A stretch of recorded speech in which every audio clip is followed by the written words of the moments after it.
পূজাৰী কি খবৰ?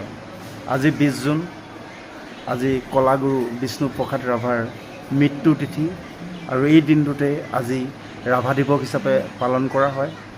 মইনো ৰাভা গীত কি গাম, কিন্তু জুবিন গাৰ্গে গোৱা এটা চিৰ যুগমীয়া ৰাভা গীতকে আমি অকণমান শুনি লওঁ।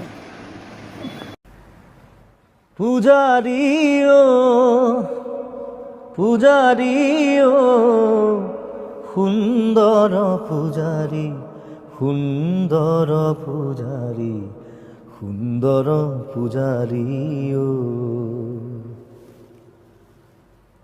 তোৰে পৰশতে প্ৰাণৰে হৰিষে ত্যাগী সুপুতি পায় মুকুতি ৰাগৰে মূৰ্তি উটি ভাঙি ফুৰে উৰি পূজাৰী পূজাৰী সুন্দৰ পূজাৰী, সুন্দৰ পূজাৰী, সুন্দৰ পূজাৰী। এইটো খুব ফেভাৰিট গান মোৰ এটা।